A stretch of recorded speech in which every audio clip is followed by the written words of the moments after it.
Dan biarkan jiwa setiap kami hari ini dipuaskan. Ajari kami mengerti apa yang sesungguhnya kami butuhkan. Bapa yang baik, berbicaralah pada kami lewat roh-Mu yang baik. Roh Kudus-Mu itu, sembunyikan hamba di balik salib Yesus. Demi nama Tuhan Yesus Putra Allah yang kukagumi, kami berdoa. Haleluya. Amin. Jiwa kita butuh apa ya? Kebutuhan mendalam jiwa kita itu seperti apa? Kita buka sekarang Mazmur 42, ayat 1-6 saja. Ayat per ayat ambil catatan. Judulnya, untuk pemimpin biduan, nyanyian pengajaran Bani Korah, ayat pertama. Kasih background story dulu. Ini nyanyian pengajaran, jadi yang namanya lagu-lagu pujian itu bisa menjadi pengajaran yang luar biasa untuk kita. Ada banyak hikmah, ada banyak hikmat pula di dalam lagu-lagu pujian dan lirik-lirik penyembahan. Tak terkecuali kali ini dari seorang penulis penggubah lagu di Perjanjian Lama. Dia salah satu petinggi praise and worship di zaman Daud, who happened to be, yang ternyata adalah keturunan Korah. Busuk nama keluarganya. Kalau Anda ingat pernah baca Perjanjian Lama, Korah itu terkenal memimpin 250 community leaders atau pemimpin-pemimpin Israel untuk memberontak terhadap Musa. Dan akhirnya Tuhan hukum dengan cukup mengerikan, bukan cukup, sangat. Mereka ditelan hidup-hidup. 250 pemimpin berserta rumah tangganya, hak milik mereka, kemah mereka ditelan mentah-mentah oleh tanah. Bumi itu terbuka, mereka masuk ke dalamnya, lalu mati masuk neraka. Itulah Bani Korah. Ternyata di Alkitab dikatakan ada keturunan Korah yang diluputkan. Nah, inilah cikal bakal Bani Korah yang menjadi seorang pemazmur. Banyak orang kira Mazmur 42 itu dicatat atau ditulis oleh Daud. Ternyata bukan. Ternyata oleh anak koruptor. Oleh keturunan penjahat. Yang dihukum dan dikutuki Tuhan turun-temurun. Kok bisa keluar pemazmur? Dan Mazmur 42, siapa yang nggak tahu? Lagunya terkenal. Seperti rusa yang merindukan air. Jadi ayat-ayat ini keluar dari hati seorang yang seharusnya terkutuk. Saya senang sekali ini ditulis oleh Bani Korah. Jadi nggak jauh dari saya. Kita bisa rasa relevan buat kehidupan kita. Siapa sih di antara kita yang merasa kita ini super suci atau holy? Bani Korah menjadi suatu yang mudah digapai oleh jiwa kita. Kalau dia bisa, saya juga. Kalau orang ini diampuni, keluargaku juga. Kalau orang ini bisa berubah, apalagi aku. Bani Korah. Kebutuhan mendalam jiwa kita apa? Kita baca ayat 2. Seperti rusa yang merindukan sungai yang berair. Demikianlah jiwaku merindukan Engkau ya Allah. Jiwaku haus kepada Allah yang hidup. Bilakah aku boleh datang melihat Allah? Ayat 2, pakai satu alegori atau simbolisme seperti rusa. Ini rusa ngapain? Dia merindukan sungai yang berair. Rusa itu bukanlah papan atas di dalam kerajaan animal atau hewan. Dia itu bukan predator. Dia itu selalu yang dikejar-kejar oleh singa, hyena. Rusa itu menjadi target bersama, makanan empuk bagi pemangsa. Jadi rusa bukan binatang buas. Rusa itu adalah berada di bawah rantai makan-memakan hukum rimba. Tapi di sini dikatakan di ayat 2, rusa itu merindukan sungai yang berair. Mungkin hawanya panas. Atau mungkin juga dia habis dikejar-kejar oleh hewan pemangsa. Tapi rusa tidak pernah gagal untuk berhenti dan minum air seketika sekalipun dia mungkin sedang dalam bahaya. Mungkin ada sepasang mata singa yang sedang mengincarnya. Mungkin ada serigala, kelompok serigala yang sudah menargetkannya. Dia tetap gak peduli, dia tetap berhenti untuk menunduk dan minum air di sungai itu. Segitu rupa kehausan itu menjadi prioritas. Rusa yang merindukan sungai yang berair, demikianlah jiwaku. Bani Korah pemazmur ini membandingkan dirinya dengan rusa. Demikianlah jiwaku merindukan Engkau, ya Allah. This is what our soul needs the most. Inilah yang dibutuhkan oleh jiwa kita di tahun yang baru ini. Kita butuh Yesus. Hidupmu mungkin dikejar-kejar dengan musuh dan dikejar-kejar persoalan.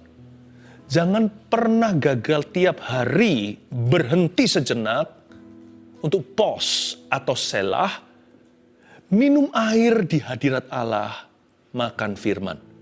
Sekalipun mungkin Anda dalam bahaya, mungkin hidup Anda sedang panicking, mungkin tidak ada waktu. Sekarang ini bahkan segala sesuatu runtuh. Kayaknya 1 menit sangat berharga untuk Anda memikirkan solusinya. Untuk Anda berusaha dengan kedagingan. Kenapa aku harus berdoa? Bukankah malahan aku menyia-nyiakan waktu? Karena doa kan gak berbuat apa-apa, duduk diam di bawah kakimu. Apa aku harus bengong saja dalam hadirat Allah, padahal otakku ini sudah berkecamuk di dalam saya? Apalagi saya baca Alkitab, apa bisa Alkitab ini solve my problems? Bisa nggak ini menyelesaikan masalahku? Setelah saya baca Alkitab, apakah hutang saya tertutup? Penagih hutang tidak datang. Apakah setelah saya tutup Alkitab saya, penyakit saya pergi? Meskipun demikian, sekalipun si rusa jadi target hewan pemangsa, sekalipun dia dikejar-kejar dalam bahaya, dia tetap berhenti untuk minum. Jangan lupa tahun ini bangun mesbah pribadimu, tiap hari mesti saat teduh. Jangan hanya tunggu Rabu dan Sabtu. Bangun your personal prayer life, kehidupan doamu secara pribadi. Dan bayangkan kalau rusa itu minum gimana? Dia kan membungkuk kan? Pernah lihat nggak di film dokumentasi? Rusa itu pasti bow. Dia pasti menunduk seperti ini, lalu meminum air tersebut. Dibutuhkan untuk seseorang itu sujud menyembah kepada Tuhan. Do you know that our soul needs to worship God? Musa itu bukan hanya minum air. Tuhan ciptakan rusa itu dengan posisi postur tinggi. Rusa itu mulutnya ada di atas, di kepala, bukan di kaki.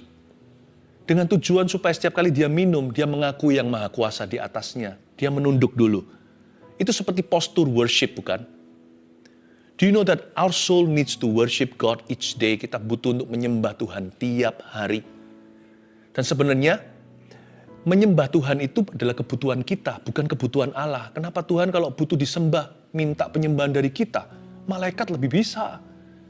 Malaikat lebih bisa memuji, suara kita ini fales. Penyembahan, kenapa harus minta dari ciptaan? Allah kita itu loh mulia. Bumi langit sujud menyembahnya.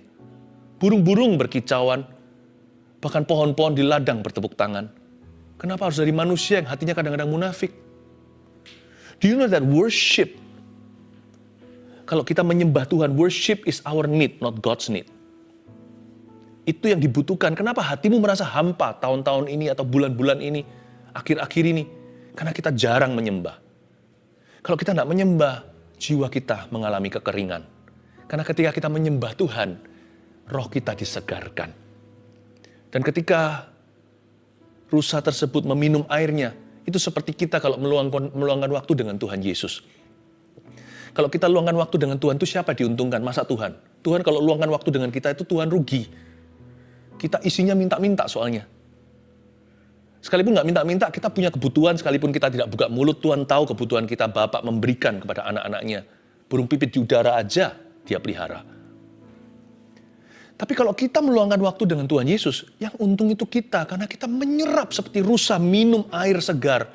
Dia terima energi baru. Tahukah, meluangkan waktu dalam hadirat Allah itu, kita menerima supernatural nutrition. Kita menerima energi yang supranatural, kita menerima hikmatnya, kita menerima kasihnya, kita menerima penghiburannya seperti rusa merindukan air. Demikianlah jiwaku merindukan Engkau ya Allah. Please jangan dilewatkan waktu-waktu seperti ini, termasuk Rabu dan Sabtu seperti saat teduh. Dan juga saat teduh setiap hari. Itu waktu emas Anda untuk bertumbuh dalam Tuhan. Itu waktu Anda disegarkan. Itu waktu Anda belajar sesuatu dan diubahkan. Sekalipun kita nggak melihat berkat materi atau sesuatu yang nyata langsung. Tapi perubahan kalau terjadi di dalam diri Anda, itu permulaan kemenangan.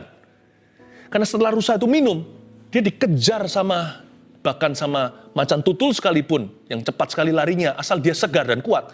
Kadang-kadang bisa luput, tapi kalau rusa rohani selalu luput karena kekuatannya dari Tuhan. Dia bisa lari kencang.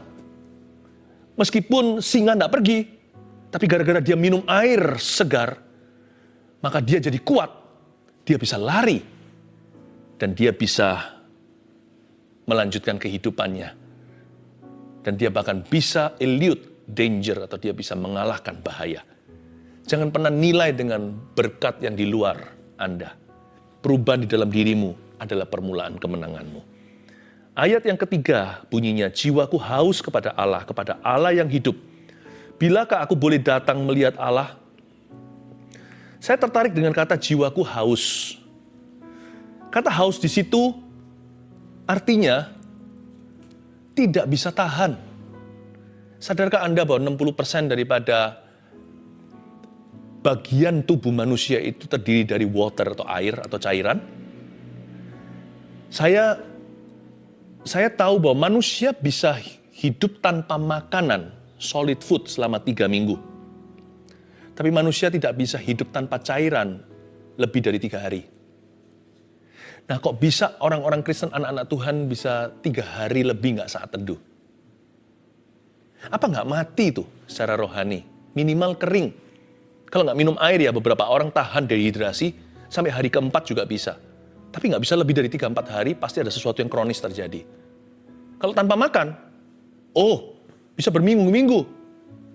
Puasa, solid food. Tapi tidak bisa tanpa cairan. Makanya Pemazmur ini dapat inspirasi dari Roh Kudus. Jangan tulis jiwaku lapar. Lapar bisa ditunda. Kita bisa 4 minggu jalan tanpa Tuhan. Bisa jadi 3 minggu tanpa berdoa. Tanpa saat teduh. Tanpa persekutuan saudara seiman. Nggak dijamah Alkitab itu. Selama berminggu-minggu. Kok bisa ada orang nggak jamah Alkitabnya selama bertahun-tahun padahal mengaku anak Tuhan? Nggak mungkin, bukan? Kita nggak bisa lebih dari 3 hari tanpa bersekutu intim dengan Tuhan Yesus. Itu nggak bisa. Pasti ada sesuatu yang mati inside your heart. Dalam hatimu. Jiwaku haus menunjukkan betapa kita kecanduan. Ini addiction yang baik. Ini addiction yang heavenly atau sorgawi. Kita itu demikian rupa dengan Tuhan. Kata haus itu seperti orang kalau ngedrak sampai sakau begitu. Kita hidup tidak bisa jauh dari Tuhan. Di luar Tuhan kita nggak bisa berbuat apa-apa, Yohanes 15. Jiwaku haus itu berarti kalau ikut Tuhan itu harus jarak dekat. Nggak bisa jarak jauh. Sama Tuhan itu harus lokal. Teleponnya itu telepon lokal, bukan interlokal apalagi internasional. Tahun ini mendekatlah kepada Kristus. Tahun ini mari kita muak untuk jadi keturunan Korah.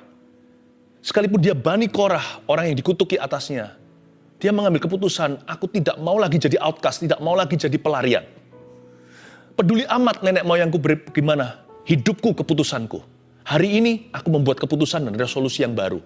Sekalipun aku adalah Bani Korah, aku tidak harus seperti Korah. Buat keputusan resolusi tahun ini. Aku akan jadi ciptaan baru. Aku tidak akan menjadi seperti aku tahun yang lalu. Aku tidak mau jadi Bani Korah.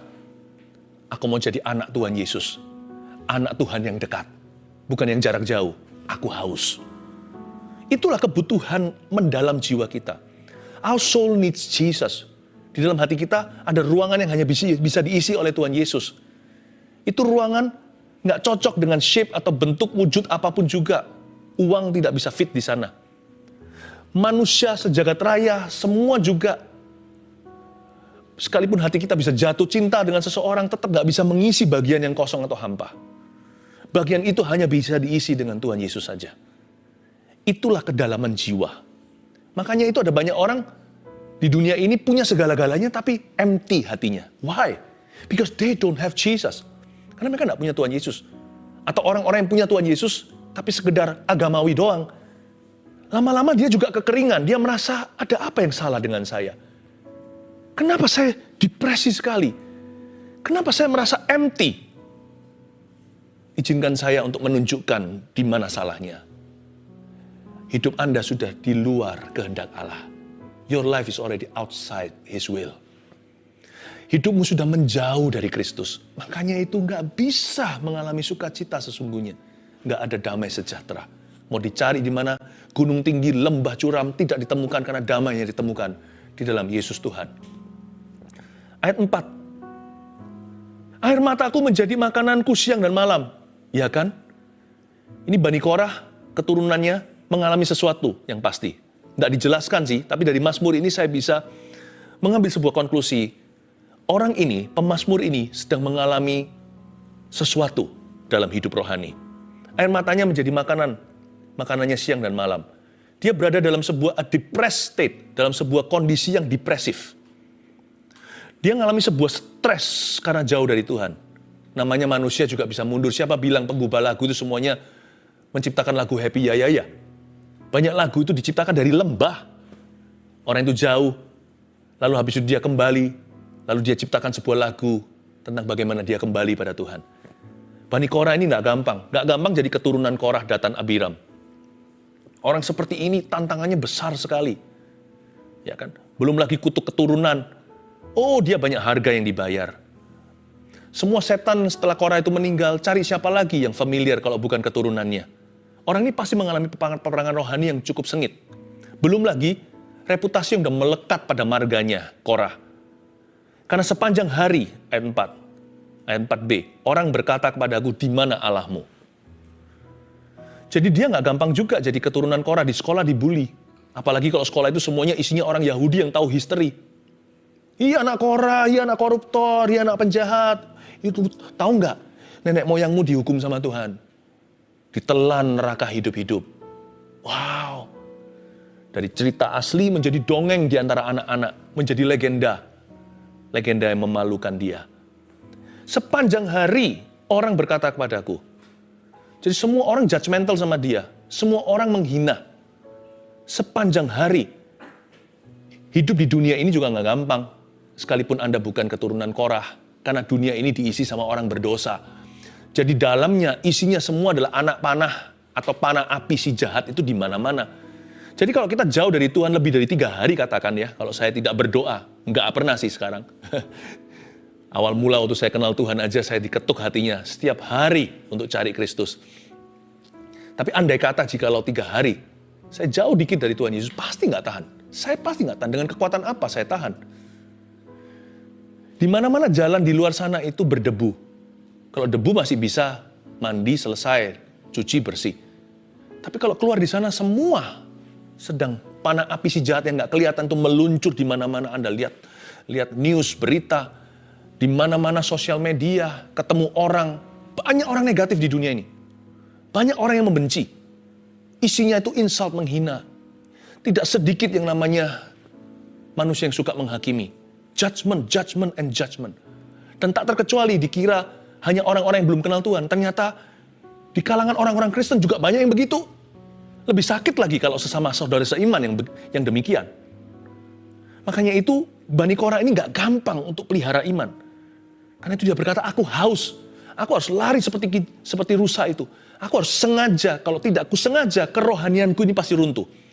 Kerohanian yang bisa berdiri di zaman ini, di zaman Edan seperti ini, adalah kerohanian yang disengaja. You and I, Anda dan saya harus maju by design. By purpose. Tidak boleh kebetulan. Karena zaman ini mau hidup untuk Tuhan harus lawan arus. Karena zaman ini mengutamakan jasmani, bukan jiwa. Yang dalam peduli amat. Pokoknya yang keluar tampilnya bagaimana. Itu yang orang pedulikan. Jiwa ini dibuat lapar, haus sampai mati. Itu yang terjadi di dunia ini. Karena itu kalau kita mau sungguh-sungguh hidup secara rohani, tahan sampai akhirnya. Dan menerima mahkota kehidupan dan mahkota kemuliaan bahkan. Maka kerohanian kita harus dibangun secara sengaja. Karena sepanjang hari orang berkata kepadaku, di mana Allahmu? Ini bukan ateisme, di mana Allahmu? Lebih tepatnya orang-orang ngomong gini sama Bani Korah. Bukan Allah itu nggak ada, mereka percaya Allah. Tapi Allah not for your family. Jadi dia dituduh oleh kiri kanannya. Tuhan cinta semuanya kecuali Bani Korah. Kamu itu ditinggalkan oleh Tuhan. Jadi bukan God doesn't exist, tapi God abandons you. Pesan-pesan yang dia dapat dari teman-temannya adalah, Allah sudah melupakanmu.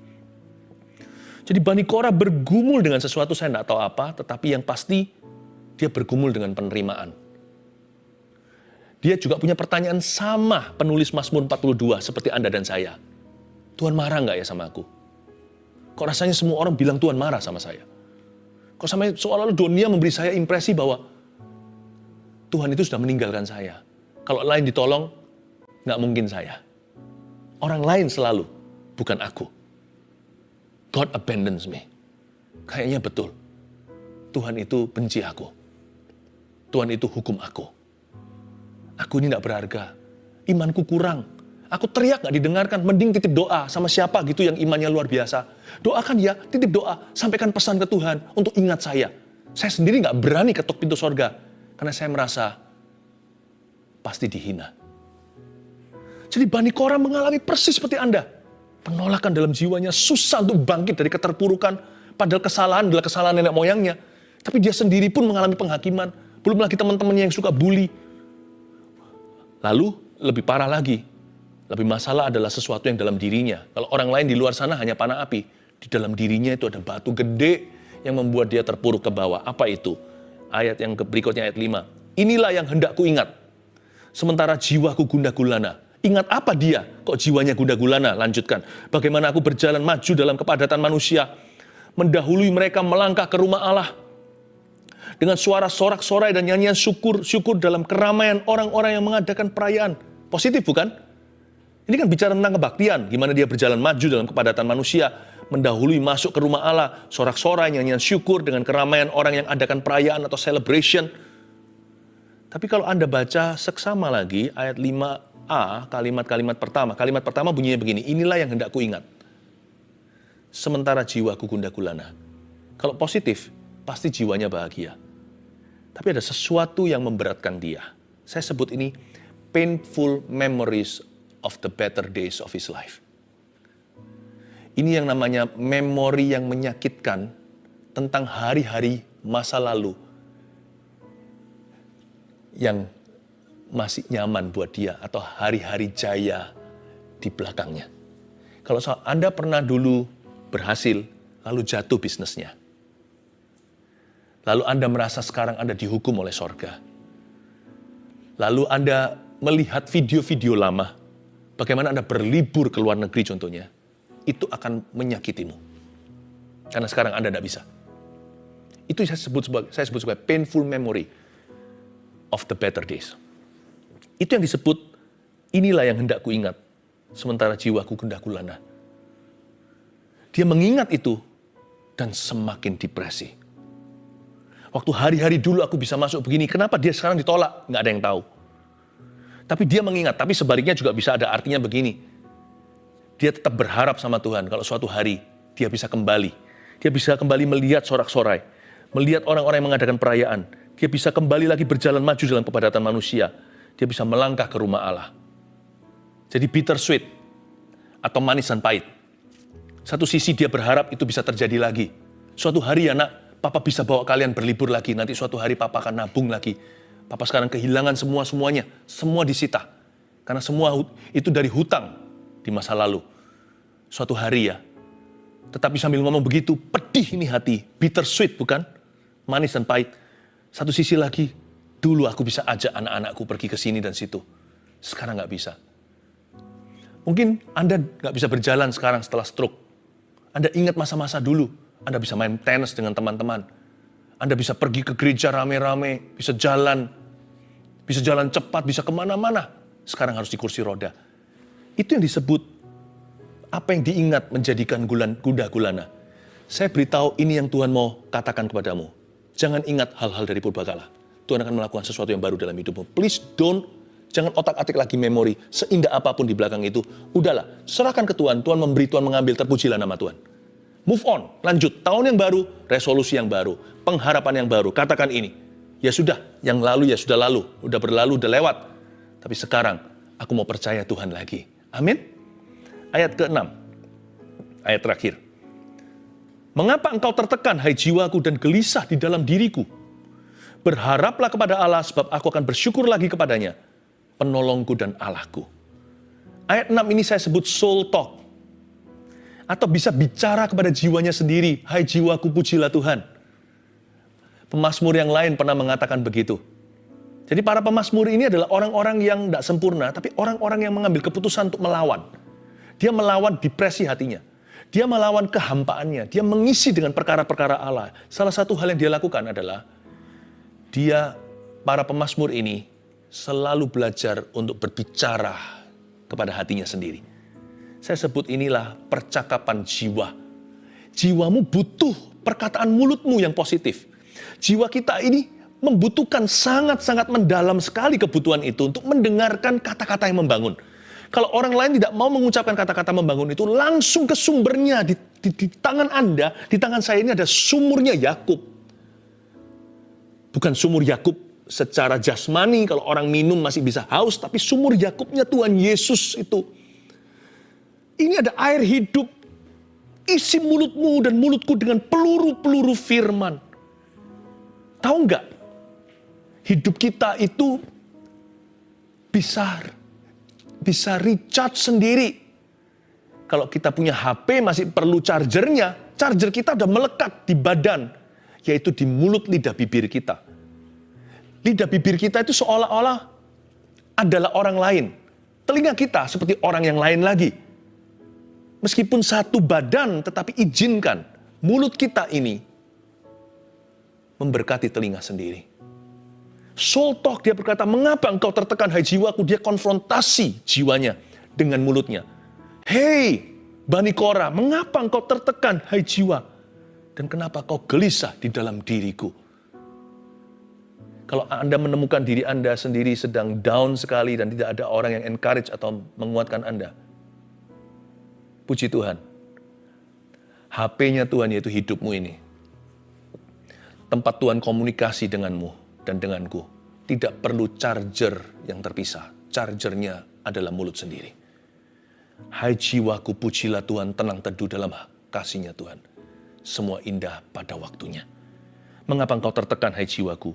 Mengapa engkau gelisah dalam diriku? Berharaplah kepada Allah, sebab aku akan bersyukur lagi kepadanya. Ini orang jujur, Bani Korah ini jujur sekali. Dia ngomongnya begini, sebab aku akan bersyukur lagi kepadanya, berarti dia sekarang belum bisa bersyukur. Sebab ada kata aku akan. Dia seperti seolah-olah berbicara gini. He is worthy of my hope even though now I don't feel like praising him. But I will.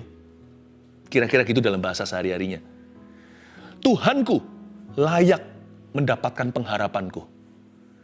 Karena Yesus itu nama tengahnya bukan putus asa. Nama tengahnya pengharapan. Ini hanyalah kiasan. Berharaplah kepada Allah. Itu legal. Justru kalau kita nggak berharap sama Tuhan itu ilegal. Jadi karena itu Bani Korah mengucapkan pada jiwanya, berharaplah kepada Allah. Itu kayak dia perintahkan dirinya. Even though you don't feel like worshiping, praising him. Mungkin sekarang kita merasa nggak kepingin memuji dia. Tapi apa salahnya berharap kepadanya? Berharaplah kepada dia. Dia layak terima pengharapanku sekalipun sekarang saya tidak ingin memuji sama sekali. Tapi aku akan bersyukur lagi kepadanya. Tetapi nanti aku pasti memuji. Luar biasa ya orang ini ya. Dia bukan tipe orang yang datang ke gereja nyanyi, terus ikut-ikutan nyanyi-nyanyi. Tapi nggak bermaksud di hati.